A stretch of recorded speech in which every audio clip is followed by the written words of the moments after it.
You didn't know this was a big deal? I didn't know. It's a heavyweight title fight, Francis. For so long, so I should have wear some suit. It's okay. You look great anyway. Yeah. This fight, I feel like, has been one of your most discussed with all the finance stuff, with all the contract stuff. So is it now just a relief to know that in a couple of days you won't have to talk about it and you will finally get to fight? First of all, I don't really like to talk about it. So, but yes, it's gonna be a relief, like to get this over. I don't have to talk about it. Is any of that stuff bothering you? Has any of the some of the people, what they've said, or some of the talk about your contract, has it played on your mind during this training camp, or have you been able to push it out and not focus on it? I've been trying though. And then people ask you about it, and then it comes I up. have been trying. Yes, that's exactly what you're doing, right? Mm-hmm. Before I get here, I wasn't thinking about it until you pick on your mic. So, well, I apologize for ruining your I day. think part of it. But is it boring? For this fight in particular, because obviously the contract stuff is very controversial with the UFC and, Fernand's obviously talking a lot. Is this the most sort of impact you felt from outside of cage stuff for this fight?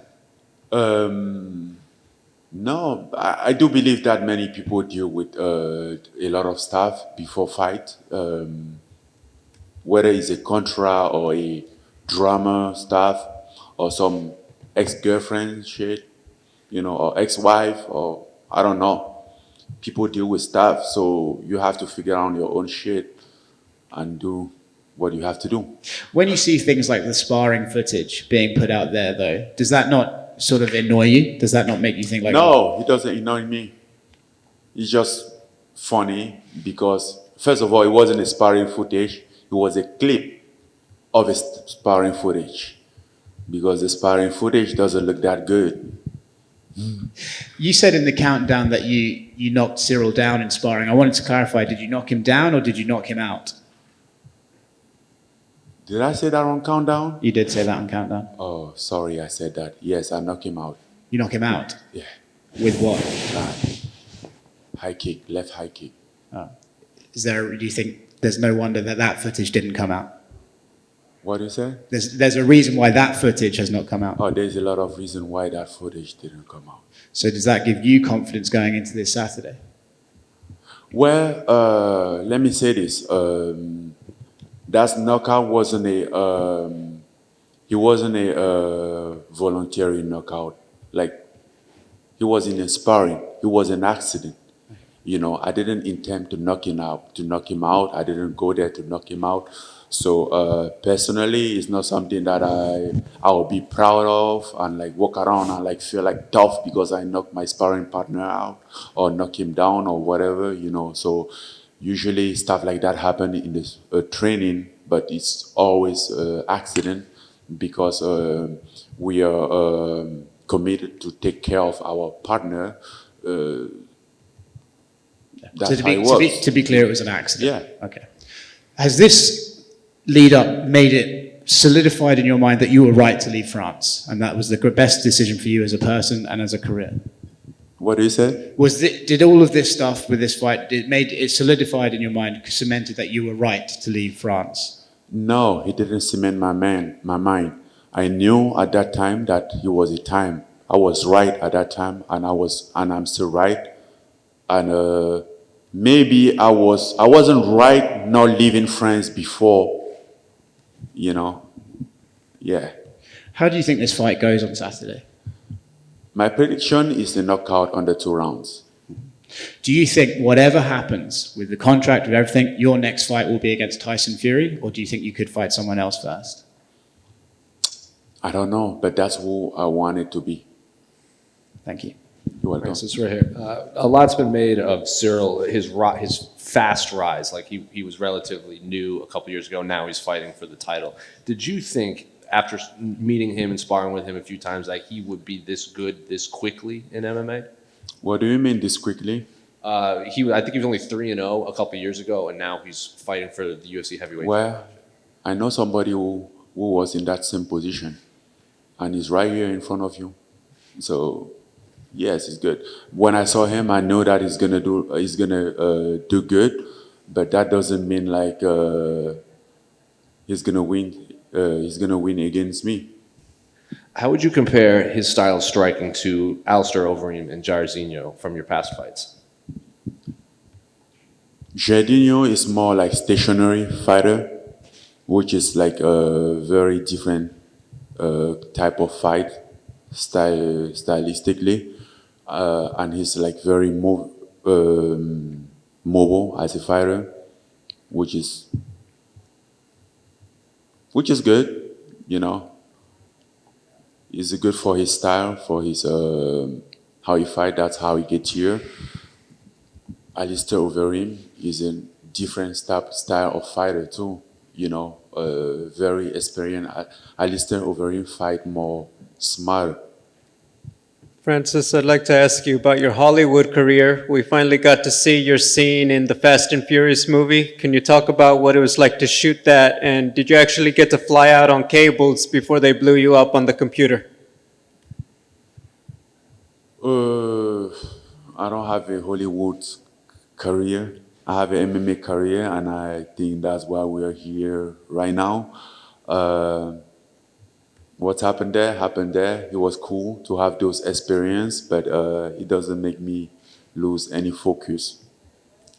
And then what is your process during fight day? Like, are you someone who's going to listen to a lot of music? Do you do a lot of just talking with people? Are you more quiet? What do you imagine the day of the fight will be like? Quiet, listen to music, you know, lay by myself, thinking. That's all. Thank you. You're welcome. Francis, over here. If you were to leave the UFC, which I hope you don't, who would you be most upset that you didn't get to fight?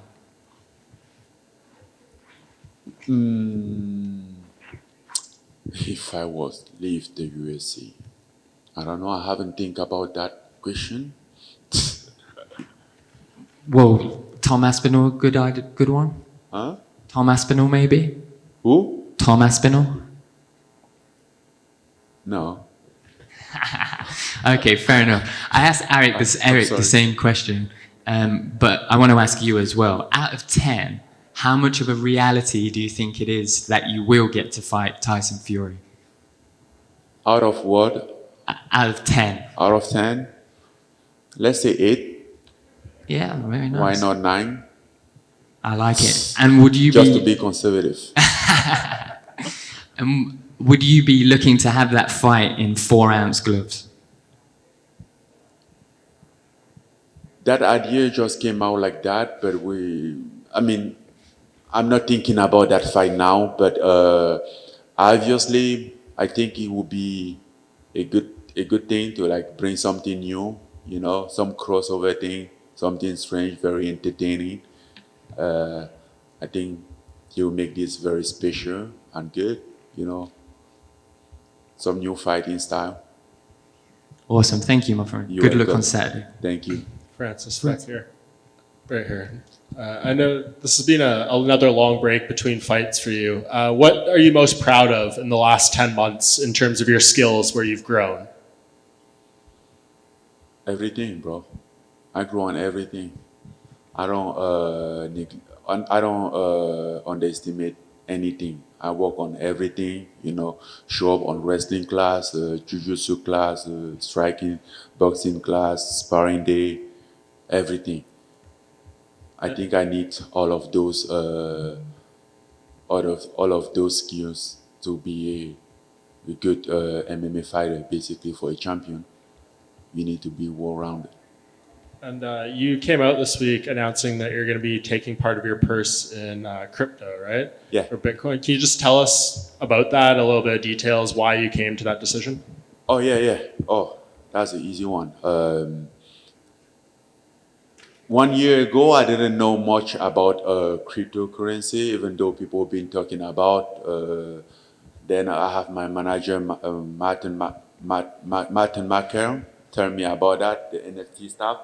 And now I'm like, what the hell is that? You know, I'm just like, trust me, it's going to be like this. Then that's when I started to get educated about NFT and cryptocurrency, you know, because obviously my NFT was launched and I receive most of the money in Ethereum, and I convert some in Bitcoin. That's how I really get into it. And over the past year, I've been learning more and more, and I regretted that I didn't even know about it earlier. That's why, like, I decide from now on, I'll put a lot of my money in that stuff. Been making some good money on it, so. Francis, right here. You and Cyril, obviously, as former teammates, you guys spent a lot of hours, We sparring. didn't spend a lot of hours, as I just said. We just spent a few sections in 3 weeks, which was maybe 6 sections of training. Definitely less than 8. That was back in January 2019. Because after I fought Curtis Blade in China, I went back in Cameroon, and on Christmas I have a Ken Velasquez fight. So I couldn't come back in Vegas on time to set up a training camp because the fight was in February 17th. So I stopped in France and trained there for 1 month. And at the time, Ciryl was there training for his fight in TKO, I believe. So he left even before I left. He left, like, I think it was 3 weeks before I left to go for his fight. Then after that, by the end, I think it was February 3rd, I flew to Phoenix.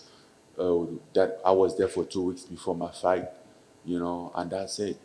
I don't know where you guys came from with all this friendship, partner, sparring partner. So there's no, based on you saying that, is there no sense of familiarity with Cyril, and it doesn't really factor into the matchup for you? Other than what I explained to you, there's nothing else. And I want to ask you And, one last. and I do believe that if you ask him those questions, he's going to approve those answers. Because I think, regardless, he's honest. Thanks, Francis. You're Francis. Bonjour Cyril. welcome. Bonjour. Pardon, bonjour Francis. Est-ce que pour vous c'est le plus gros combat de votre carrière ou en tout cas le plus dur qui s'annonce? Non, c'est pas le plus gros combat de ma carrière. C'est un combat, je pense que c'est un combat comme les autres, quoi. Et aussi important comme les autres. Tous les combats sont importants. Un combat cesse d'être important quand on l'a déjà gagné, mais quand on s'y prépare, ça reste toujours important, soit le plus important. Oui. Vous dites que vous allez gagner en 2 rounds par KO. C'est quoi les clés de ce combat pour vous? C'est quoi la clé de ce combat? Je pense que il est très important de rester concentré sur l'adversaire, de garder la tête froide et la tête sur les épaules sur ce combat et mettre en exécution ce que je suis capable de faire. Bien évidemment, prendre connaissance de mes capacités et avoir confiance en moi.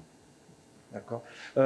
Il y a la brouille avec votre ancien entraîneur, avec des messages que vous vous envoyez l'un à l'autre. Est-ce que vous n'avez pas l'impression que ça risque de vous détourner de votre objectif qui est combattre Ciryl? Je sais que c'est ça son intention, puisque c'est un manipulateur de métier. Mais le connaissant, je suis capable de combattre ses armes. C'est un combat qui aussi contribue à la promotion de votre sport, à la fois en France où vous avez vécu et puis au Cameroun. Est-ce que vous avez ça en tête? Est-ce que vous vous dites qu'à chaque fois que vous montez dans l'octogone, c'est une belle pub pour votre sport? Oui, je pense que chacun d'entre nous, on contribue au sport en combattant, en respectant les règles et en faisant ce qu'il y a à faire. On contribue au sport. Et je suis également persuadé que en faisant ce que je fais, je contribue au sport, à mon sport, que ce soit en Afrique et en Europe, en France et partout ailleurs. Vous pensez qu'un jour il y aura un combat MMA au Cameroun, par exemple? Un combat? Un combat au Cameroun, un combat UFC au Cameroun? Combat UFC, je ne sais pas, je ne peux pas mettre ma main au feu sur ça parce que, ayant discuté quelques fois avec l'UFC, leur engagement n'était pas très rassurant à ce sujet, mais je suis persuadé qu'un jour, il y aura un grand combat au Cameroun et en Afrique pour les Camerounais et pour les Africains parce qu'il est impossible, il est inadmissible que le Cameroun ait 3 champions à l'UFC et l'Afrique ait 3 champions à l'UFC et ne mérite pas avoir des événements de grande envergure. Merci. De rien. Francis. Thank you guys.